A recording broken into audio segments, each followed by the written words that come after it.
I did my show, now you give me stuff.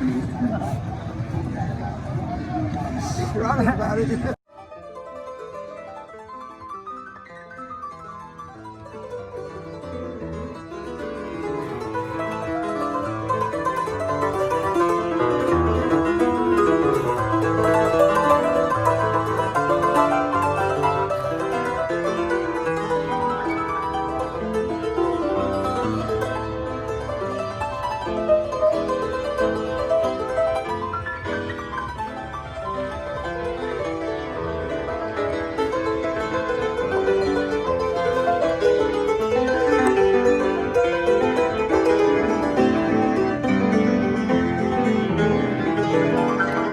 Welcome to beautiful Venice Beach, California. Another day is coming to an end and we're going to talk to Nathan tonight.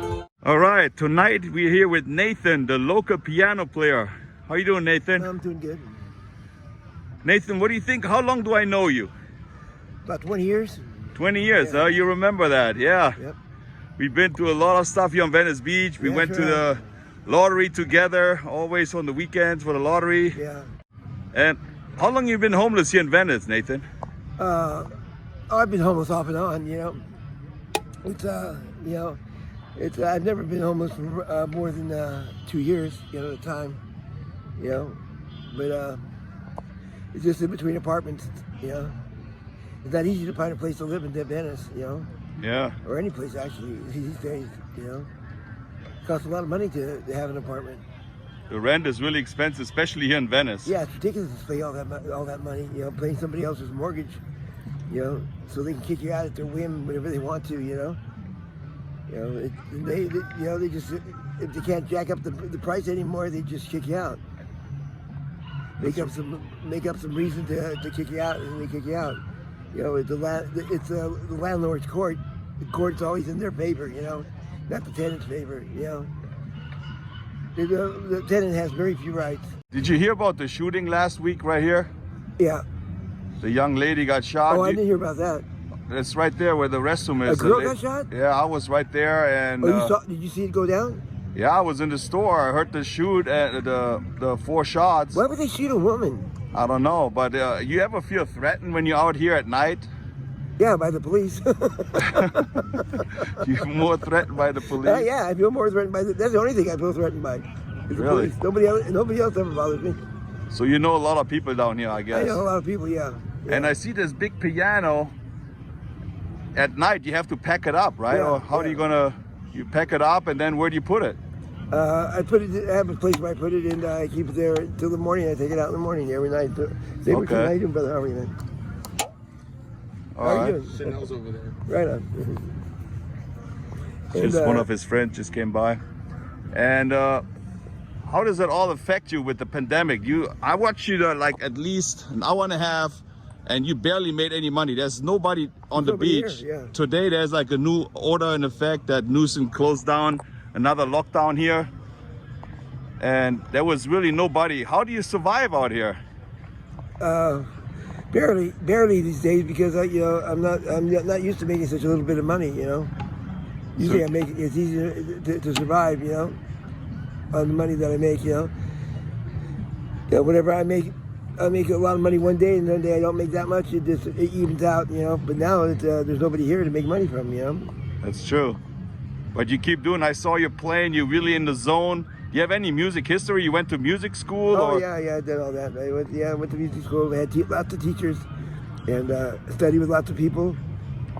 And here I am. Yeah, man, you're amazing. I toured with. I was in the band called Iron Butterfly in the 70s. Who did you tour with? Sorry, I didn't hear. Iron Butterfly, Inagata Devita, that song, Inagata Devita. Okay. I toured with them. I toured with lots of people, you know. But I don't like touring, you know, especially when it's not my own band, you know. And just working for somebody else, you know, then it becomes a job, you know. And I don't like it to be a job. I like it to be always be exciting, you know. I mean, when I see you playing, I see that you just so in the zone. You don't even know what's going on. Does No, that? I have no idea what's going on around me. You know, I don't. Yeah, I mean, if I'm not zoning in the zone, I don't feel like I'm playing it right. You know. So you really enjoy what you do. Oh yeah. Are you sometimes depressed that you don't get any money from the people? No, it doesn't. That doesn't depress me. If I don't play well, it depresses me. But the money, really, the money has very little to do with it. You know, about whether I'm excited about playing. I always am excited about playing. I would do this for free. You know, but since I can make money doing it, it works out. It works out perfectly. Uh-huh. You know. And do you get any help from the government somehow to pay your bills? Nothing. No, Everything. Your talent makes you the money. Yeah, I just money I make is all the money that I have. You know. And Nathan is always right here in front of the Sidewalk Cafe in Venice. Are you playing during the week too right now, or just? I play every day that I can. You know? Every day. Yeah. You know, I slacked off for a while, you know, because I wasn't making that much money on there's nobody here, you know. But you know, there's nothing else I would rather do than play, you know. You know, this is like a permanent vacation. You know. What do you think about all the homeless encampments right here on the beach? That changed drastically after the pandemic. You know, do you see more homeless people now on the beach? They tolerate a lot more. You know, the homeless people, a lot of them, you know, they make their own problems by making it into a dump. You know, it's not hard to keep it, you know, under control and to keep it, you know, so it doesn't look like a dump. You know, it doesn't look like a, you know, like a shanty town. You know. You know, but a lot of them are just too lazy to do that, you know. They just pile a bunch of things they find in the trash, stuff that they don't even use. They just pile it up all around, you know, and just, you know, it's just ridiculous, you know. And, you know, I don't believe that there should be a war on the homeless or anything like that, but a lot of these homeless people cause their own problems. You have any idea how but a lot of them are really aware of that, and it pisses them off that they see that, when they see a bunch of trash. You know, even though they're not homeowners or, you know, have any invested financial interest, you know, they don't like to see that either, you know. Nobody likes to see that. I don't like to see it like I'm playing in a dump, you know. You know, you got to keep it. You got to keep everything exciting and looking good, you know. Keep the spirit up. You know, if you don't keep the spirit up, you know, then everything will fall apart. And do you think it's going to change in the near future? You have any hope for that? Oh, it'll always change. That's the only thing that you can be sure of, that there's going to be change, you know. And the change is speeding up like faster than it ever was before, all around everywhere, you know. It seems like there's some kind of time cycle that's speeding up, you know, for an event that's coming up, you know. Because it just can't go all the way it's going, you know, for too much longer, you know. If you just look at the news, you know. And the piano, I actually saw the whole story. There's another German fella, his name is Jota. He actually did like a kind of, he's popular in Germany, I heard. I don't really know him personally, I've met him before. I do know him personally, and let me tell you something. He's an excellent man. Yeah. You know, excellent friend, excellent business partner, you know, all the way. You couldn't ask for a more honest, you know, unselfish person ever.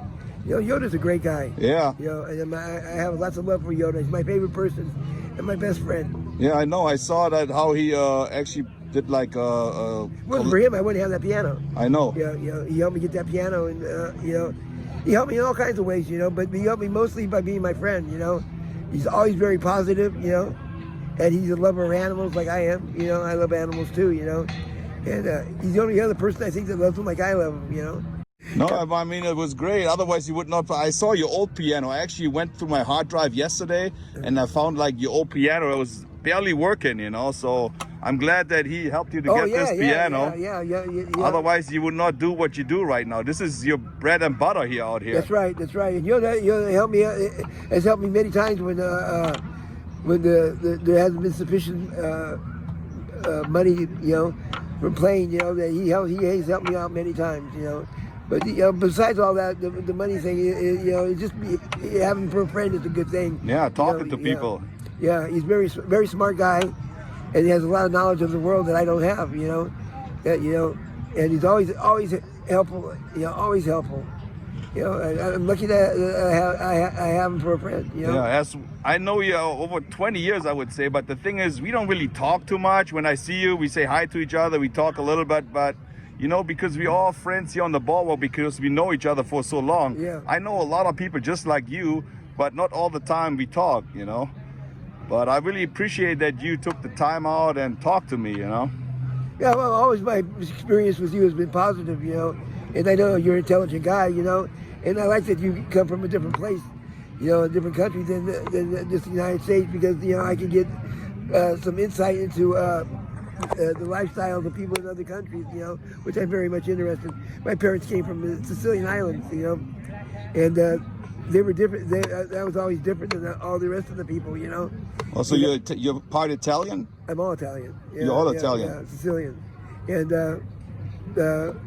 my both parents came over here, and we were the first generation here, me and my sisters. I mean, Venice Beach is a melting pot. We have people from all over the world. I think that's what makes Venice so great, Yeah, it is. People try to make it into some kind of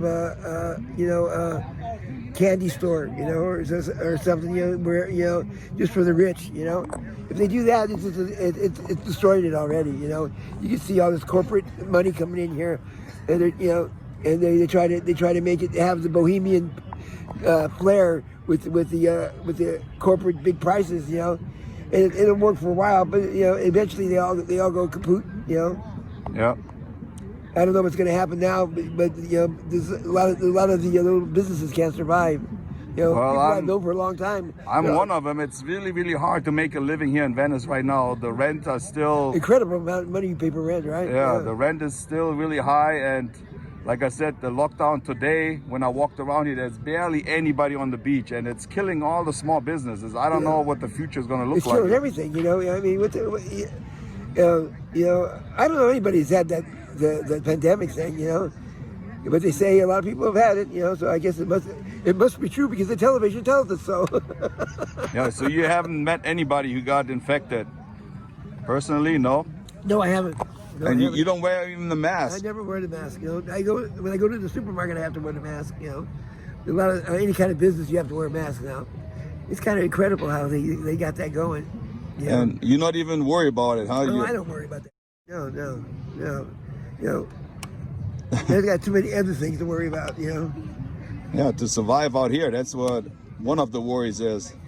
And did you actually grew up here in Venice? Are you from Venice? No, I'm from San Francisco. I came here 20 years ago. Okay. I came to Hollywood, when I was 18. And actually, I came when I was 16, and I loved it, So what did you love? You wanted to be a movie star? Or? I wanted to be a rock star. Rock star. You are a rock star. People know you everywhere. I have already people asking me, because I do interviews on YouTube, and people ask me, please do an interview with Nathan, because people already know you. Well, you're like... Yeah, I walked into the supermarket the other night, and all the people, it was like almost closed. Ralph's Market was almost closed. I just barely made it in there. When I walked in, all the people that were at the lines, checking out, they started clapping. They started clapping. That made me feel really good, because the manager of the store hates me. I like to be popular in a positive way, But I don't do it because of that either. I just do it for the music. I love to play. Yeah. And this is a perfect situation. But it was a perfect situation. I don't know what's going to happen. I don't know what's happening in the future. Yeah, it's no matter what, it's depressing coming here. Like you play because you love it, but people have to make a living somehow. And I see nobody gave you any money while I was standing there. It turned into a ghost town. Yeah. Yeah, it turned into a ghost town, man. I don't know, to me it seems like there's something else going on behind that pandemic thing, it's not just they're worried about everybody dying and getting sick, Well, the whole thing is fishy, I don't really know anything either. You know, it's like no matter what you think, some people think that way, some people think that way.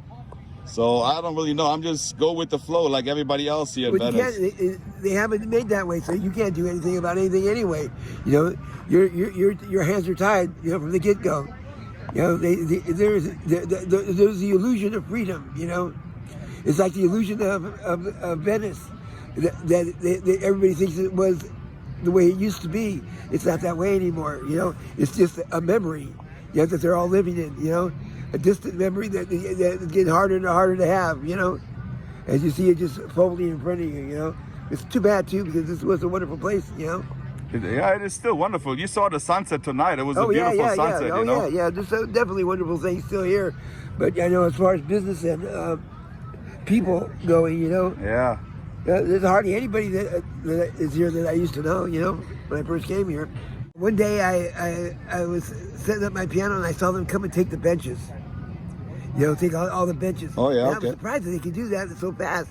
All the benches, you know, and I said, they're doing that so nobody will have a place to sit down, you know. And so the homeless won't have a place to sit, you know. And they took out the bench. Then they made it so we used to be able to sleep inside the cubicles.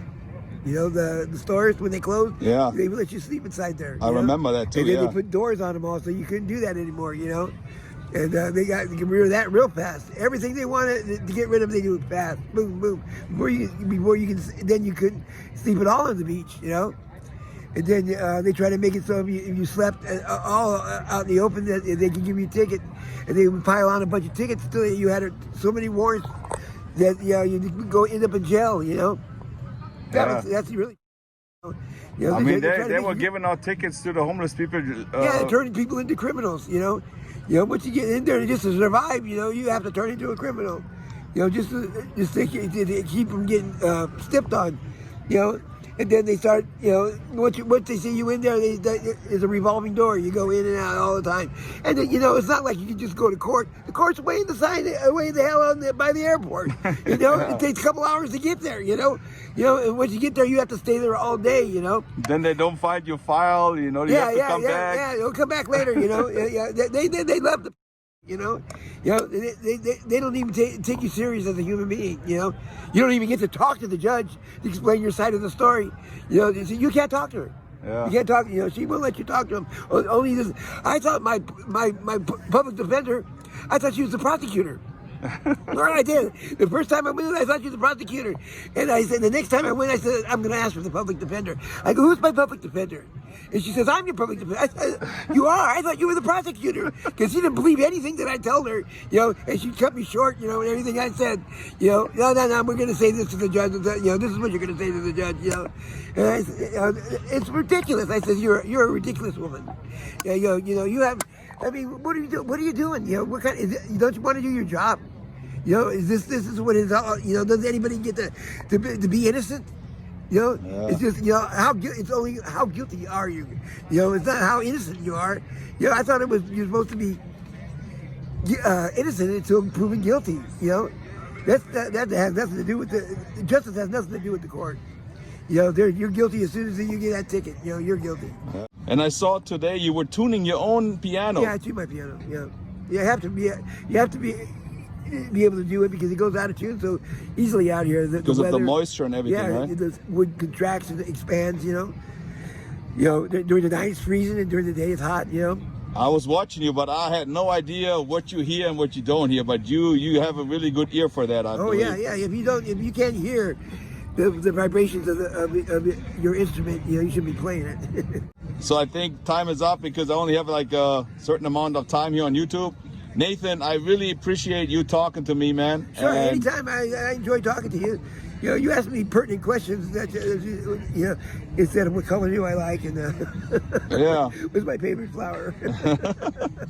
No, I mean, I just want to know how people feel here that have been here in Venice for years, you know. Well, because I love Venice still, even though what's going on here. I love coming here every day, you know. And now you can see how it looks when it's all boxed up.